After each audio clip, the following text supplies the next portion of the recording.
everyone, it's me, Annabella Rose, your personal trainer and dating coach from KarmaLifestyles.com. I am here to help you get in the best mental and physical shape so you can take that dating world by storm. Now today I'm going to talk about how to eat like a fitness model and accelerate your dating success. But before we start, click that cheeky subscribe button and turn on the notifications, as you won't want to miss a single thing from us here at Karma TV. Now, in the journey of keeping fit, you must match your exercise plan with your eating habits. Otherwise, you'll most likely be doing zero work, like undoing what you've achieved through exercise by eating all the wrong kinds of food at the wrong times.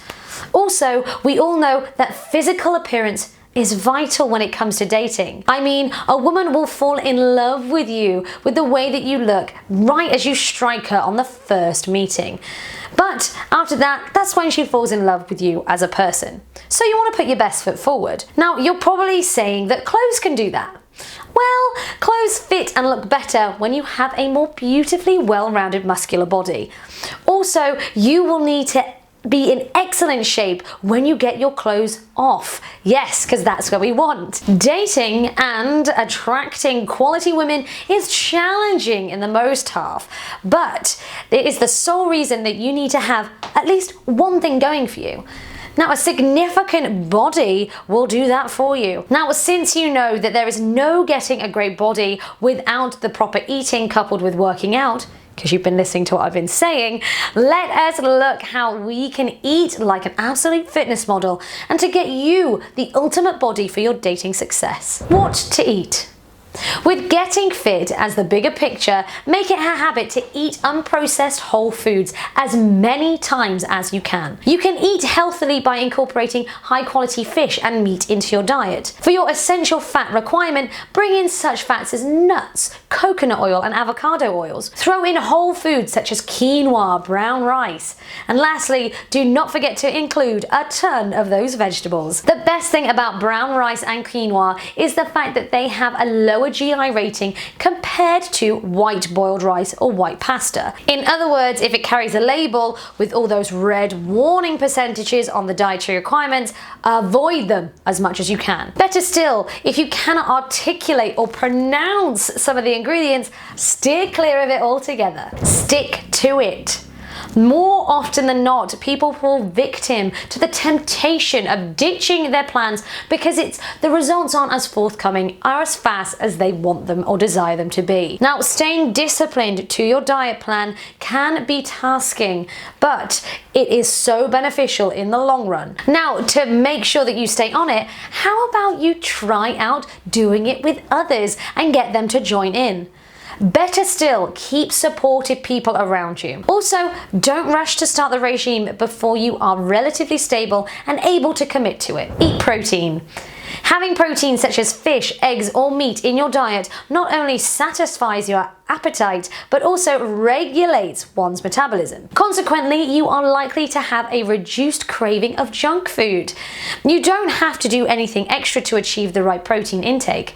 Adding eggs or chicken to your salad goes a long way. Also, you can accompany your meals with a shot of whey protein just for that extra kick. Flex carbs. Now, carbohydrate flexing means taking up more good carbohydrates such as root and green vegetables at the right time of day. Always eat a little more carbs in the early hours of each day to allow your body enough time to convert those to energy. Now, eating carbs early in the morning and taking up a little over half of your calories by the end of lunch enables your body to use it as fuel to energize and effectively fuel your day. As a result, it is not stored as fat.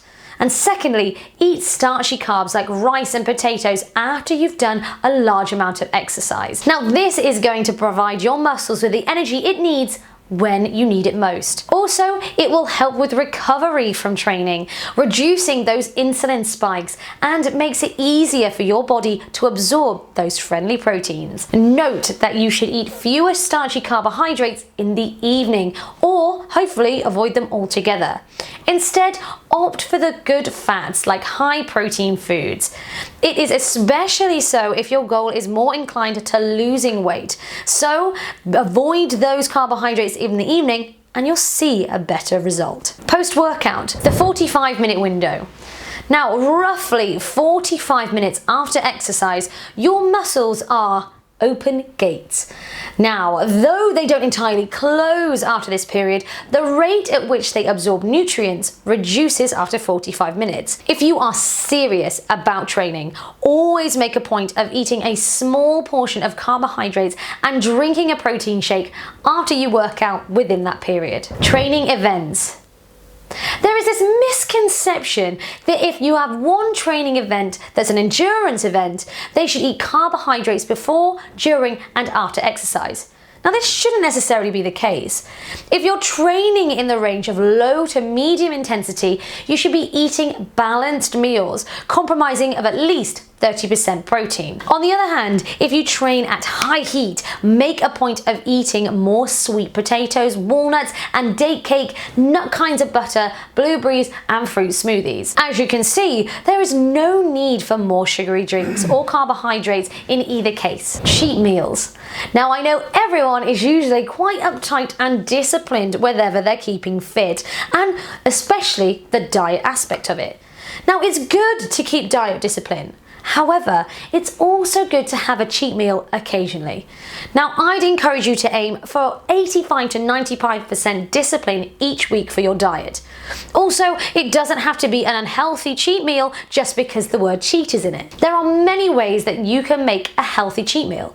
Try including as much protein as you can in that cheat meal. And lastly, if you choose to go for something carbohydrate based like pizza or pasta, train prior so your body can actually use up those carbs to fuel your body. Foods to help you sleep. Now, taking up certain foods at night goes a long way in promoting sleep. These foods include cottage cheese, turkey, bananas, salmon, nut butters, or cherries. They also contain high amounts of tryptophan. Yes, now this is an amino acid that helps convert melatonin. Now, you can also include almonds on this list. They contain high levels of magnesium, which is also good for relaxing your muscles. Best food for rest days. Well, all work and no play makes everyone a dull person. On your lazy days, replace your carbohydrates with good fats that we've already spoken about. This is such things as seeds, avocados, and nuts. Now, this swap is mainly because whenever you're training, any glucose you consume is more likely to be used up by your muscles. Now, it will most likely not be the case when resting. In such a state, it's more likely to be turned into fat or stored fast, and we don't want that. With this right here, you have a sneak peek and a basic guide of what food you need to eat when you're looking to be fit, how to eat them, and ultimately how they affect your goal and the end game of you being fit. It is a clear layout for those who keep fit through training and dieting, and also those who opt for dieting alone. Now that you have a clearer understanding of how everything plays out and how it enters your body, hopefully this will pretty much sum up and put everything into perspective for you so you can understand it easily. What to eat and when. Mornings, 8 a.m. to 10 a.m. Now, like I've already mentioned, herein eating carbohydrates in the early hours of the day gives your body ample time to convert them into energy, which we all know we need to function normally. Afternoon, 1 to 2 p.m. So follow through with what I've already mentioned about your calories. You ought to have eaten up to 55% of your carbohydrates by this time. Also, increase your protein intake by adding eggs and chicken into your salads. And better still, get into the habit of drinking shots of whey protein to boost your protein intake. 45 minutes after exercise. Now, this is the open window. During this time, eat small amounts of carbohydrates and drink a protein shake. As a result of exercise, your muscles are those open gates to absorbing those nutrients and consuming the fuel during that window of time. Evening, 7 p.m. to 9 p.m. Consume foods that will help with your sleep. Again, as I mentioned earlier, almonds, turkey, cottage cheese, salmon, bananas, nut butters, and those cherries. If you're looking to lose weight, avoid starchy carbohydrates such as rice and potatoes later in the evening. As you can see, it is easy and it's not that difficult to start off on your journey of keeping fit. It does take discipline and a great deal of effort. Now, you only need to have the right motivation to keep you going. Keeping fit is something we should all strive to do, whether it's by training, dieting, or a combination of both. I mean, maintaining healthy weight is in everybody's best interest, not just for your dating life. Lifestyle-related diseases are the last thing that you need. And with these, you can bet that you are on the way to acquiring that body that attracts women to you effortlessly. Now, that is all from us at Karma Fitness for now. If you do feel that you do need that extra motivation and personalized help to achieving your fitness goals, then drop me an email to annabella@karmalifestyles.com and I will endeavor to get you on the right track. Also, please check out our ebooks and services at karmalifestyles.com, and if you've liked this video, like, share, comment and subscribe. Follow us on all of our social media and you can find the links to those in the description box below. I, of course, have been Annabella Rose, your personal trainer and dating coach from karmalifestyles.com, and I will see you next time.